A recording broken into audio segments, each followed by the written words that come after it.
तो पार्वती जी ने क्या कहा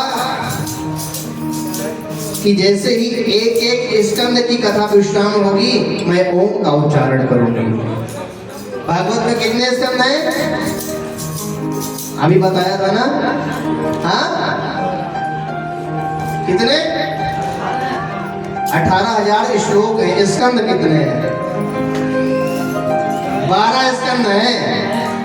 हाँ, तो पार्वती जी ने कहा जैसे ही एक स्कंद की कथा विश्राम होगी मैं बोलूंगी प्रथम स्कंद ओम, द्वितीय स्कंद ओम।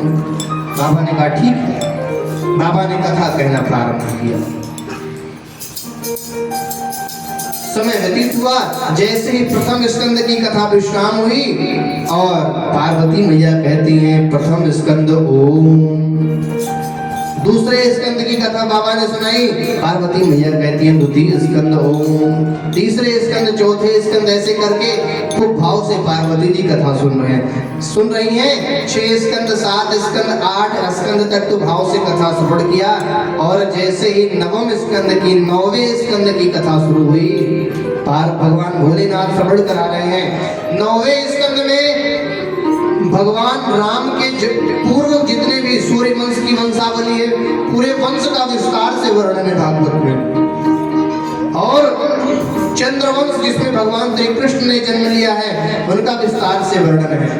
तो भोले बाबा जब 9वें स्कंद की कथा सुना रहे थे, वंशों का वर्णन कर रहे थे, इनके बेटा ये हुए, इनके इतने भाई हुए, इनके खूब विस्तार से बता रहे थे, बाप बेटा कर रहे थे। पार्वती जी को कथा समझ में नहीं आ रही थी। तो भैया साधारण सी बात है, जब कथा समझ में नहीं आएगी तो फिर निद्रा देवी प्रसन्न हो जाएगी, तो कथा फिर ऊपर से जाएगी, हृदय में नहीं जाएगी, ऊपर से हवा में उड़ जाएगी। बाप बेटा भगवान भोलेनाथ तो आंख बंद करके कथा सुना रहे हैं। पार्वती जी को नींद आ गई, पार्वती जी सोने लगी। नजदीक कौन बैठा है? वह तोता बैठा हुआ है। उत्सुक ने सोचा कि 10वें स्कंद में मेरे प्रभु की कथा आने वाली है, भगवान के बाल लीलाओं का वर्णन है। यदि पार्वती जी ने अपनी 9वें स्कंद ओम नहीं बोला तो यहीं पर कथा रुक जाएगी और मैं अपने भगवान की कथा नहीं सुन पाऊंगा, भगवान के बाल लीलाओं का दर्शन नहीं कर पाऊंगा। जैसे ही 9वें स्कंद की कथा विश्राम हुई, उधर से सुखदेव जी बोलते हैं, तोता बोलता है 9वें स्कंद ओम।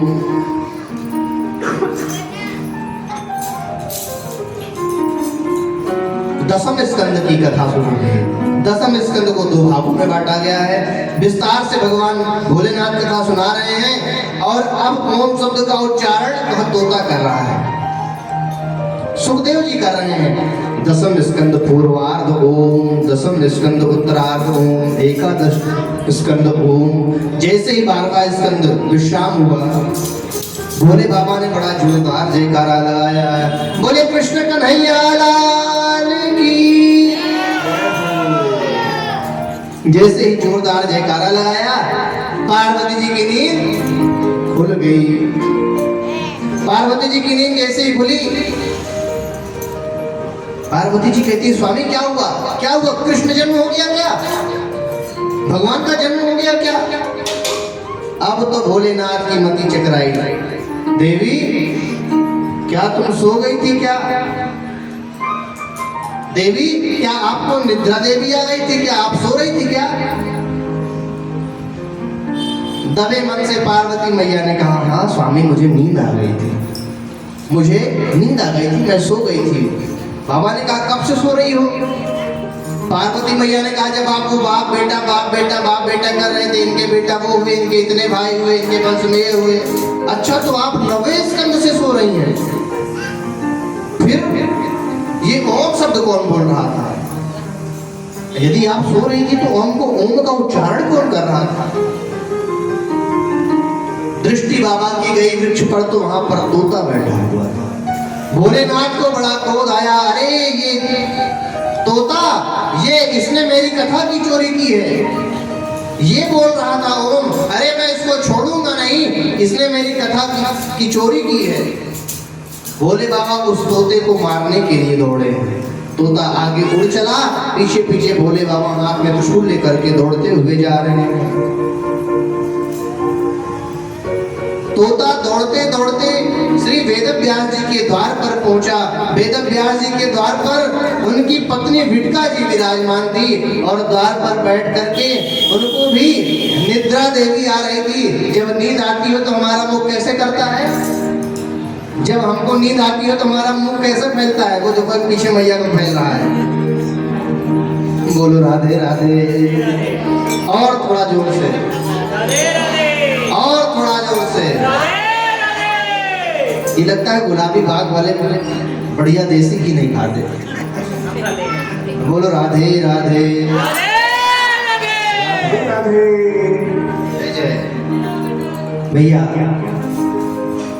जैसे ही विटका देवी द्वार पर विराजमान थी, वह तोता जो शुक थे वो मुख मार्ग से विटका देवी के गर्भ में प्रवेश कर गए और भोले बाबा पीछे से आकर के द्वार पर खड़े हो गए। व्यास जी कहीं गए हुए थे। भोले बाबा ने सोचा कि घर में कोई पुरुष नहीं है, इसलिए भीतर जाना ठीक नहीं है। द्वार पर प्रतीक्षा कर रहे हैं। इतने में ही वेदव्यास जी आ गए कहीं से। वेदव्यास जी ने भोलेनाथ को अपने द्वार पर देखा तो बड़े प्रसन्न हुए। अरे आज तो सेवक के द्वार पर स्वामी का आगमन, ये तो हमारा बड़ा सौभाग्य है।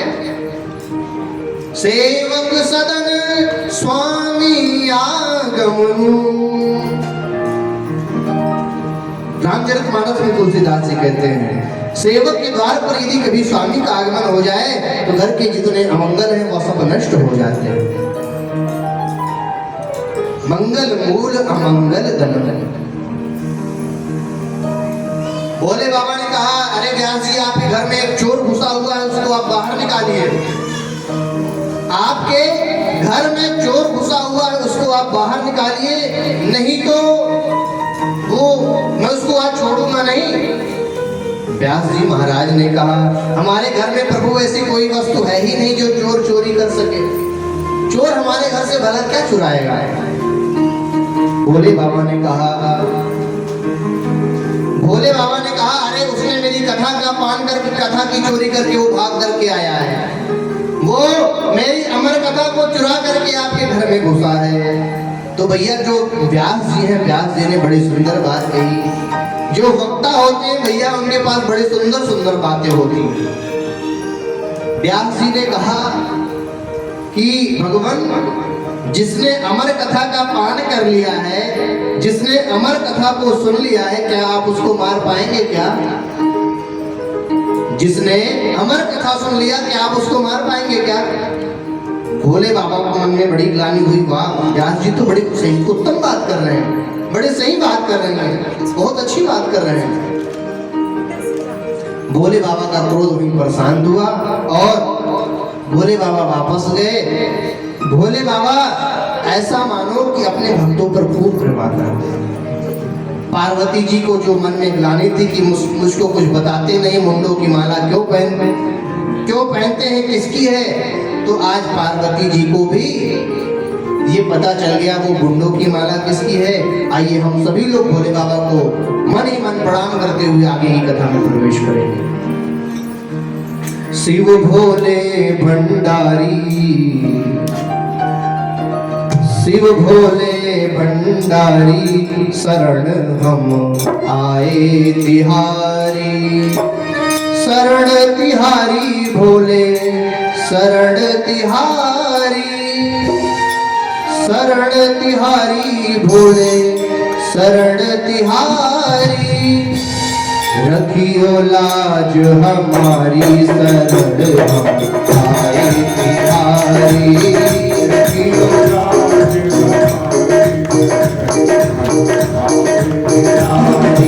रखियो लाज हमारी, शरण हम आए तिहारी।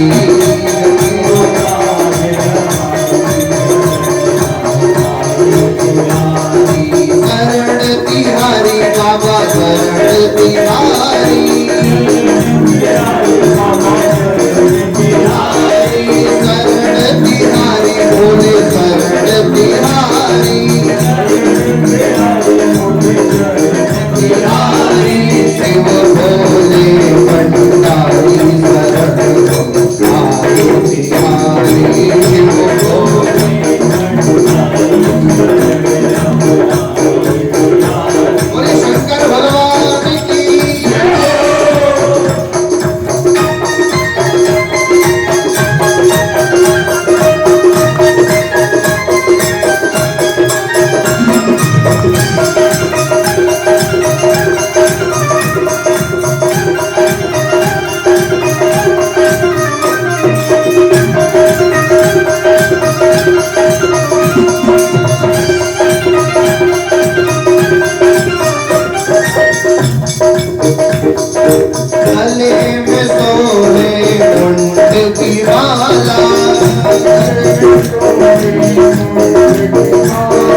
भोले भंडारी शरण हम आए तिहारी।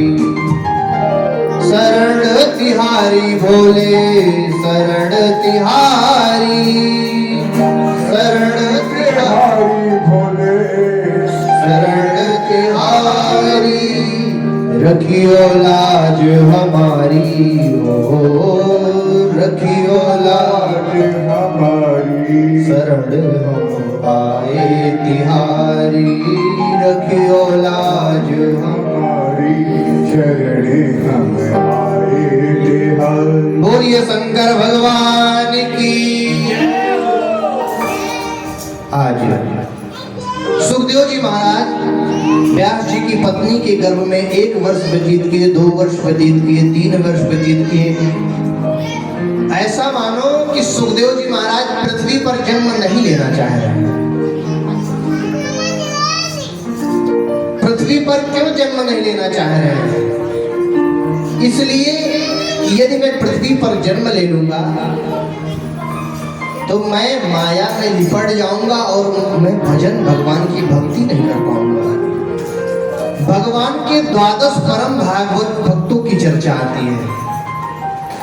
12 परम भागवत भक्त हुए हैं। कौन कौन से उसका वर्णन है? प्रहलाद, नारद, पराशर, पुंडरीक, व्यासांबरीश, सुक, सौनक, भीष्म, दार्ढ्याम, रुक्मांगद, अर्जुन, वसिष्ठ, विभीषण आदि एतानहं परम भागवतान् नमामि। और व्यास जी महाराज बार बार निवेदन करते हैं, पुत्र जन्म ले ले, माँ को कष्ट हो रहा है, माँ को कष्ट हो रहा है। लेकिन गर्भ से ही सुखदेव जी कहते नहीं पिताजी, यदि मैं पृथ्वी पर आ गया तो मैं आपकी माया में लिपट जाऊंगा और मैं भगवान की भक्ति नहीं कर पाऊंगा। कैसे?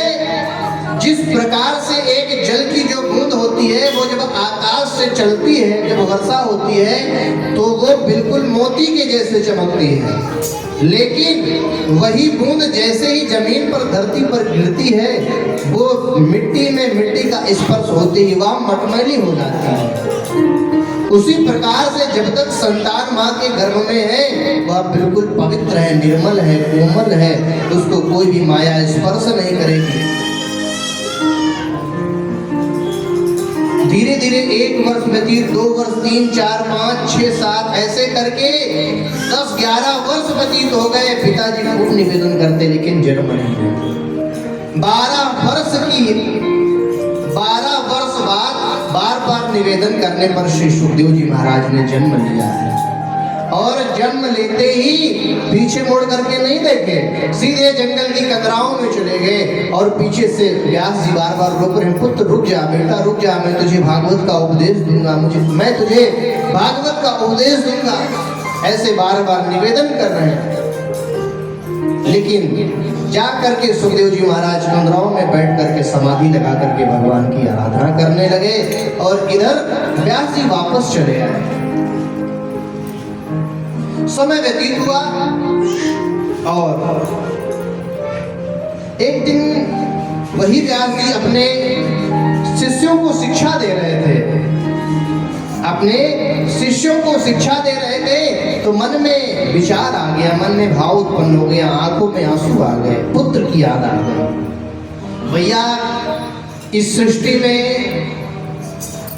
चाहे बालक कितना भी लायक हो या कितना नालायक हो, लेकिन जो एक माँ और एक पिता की वात्सल्यता ममता होती है ना, वो अपने बेटे के प्रति कभी भी, अगर बेटा नालायक भी है ना तो वो भी उसके लिए, उसके हृदय में, उस माता पिता के हृदय में बिल्कुल प्रेम उमड़ ही आता है। शिष्यों को शिक्षा दे रहे थे, उतने में ही पुत्र सुखदेव की याद आ गई, आंखों में आंसू आ गए व्यास जी के। शिष्यों ने कहा, गुरुदेव क्या बात है, आप बड़े चिंतित दिखाई दे रहे हैं। व्यास जी ने कहा, यदि आज हमारा पुत्र सुखदेव यहाँ होता तो मैं भी उसको ऐसे ही भागवत की शिक्षा, भागवत का उपदेश करता। व्यास जी अपने शिष्यों को पढ़ाते हैं। याद आ गई पुत्र की, तो शिष्यों ने कहा गुरुदेव आप तो कहते हैं ये भागवत में तो बड़ी ताकत है, इस भागवत में तो बहुत ताकत है, क्यों ना मैं इन श्लोकों को जा करके उन्हीं कंदराओं में गुनगुनाऊं, इन श्लोकों को जा करके गाऊं, शायद इन श्लोकों को सुनकर के आपके पुत्र वापस चले आए। व्यास जी ने बड़ा सुंदर सुंदर श्लोक याद करवाया। उन श्लोकों को याद करके व्यास जी के शिष्य गए कंदराओं में, जंगलों में जाकर के सुंदर श्लोक का गुणगान कर रहे हैं। बड़ा सुंदर भाव, क्या कहते हैं, अहो बकीयम स्तनकालकूटम, अहो बकीयम स्तनकालकूटम, जिगांसयापाय यदाप्य साध्वी, लेभे गतिं धातृचितां ततोऽन्यं, कं वा दयालुं सरलम व्रजेम। और इस श्लोक में क्या व्याख्या क्या है इसकी, श्लोक क्या कह रहा है, अहो बकीयम स्तन कालकूटम। बकी कौन है, पूतना, पूतना का नाम है बकी। उसने अपने स्तन में कालकूट नाम का जहर लगा करके वो क्या करने आई है, जहर पिलाने के लिए आई है सभी को, गोकुल में बालकों को। लेकिन जब भगवान के पास पहुंची वह बकी, जब स्तनपान कराने लगी तो भगवान कितने दयालु हैं परमात्मा।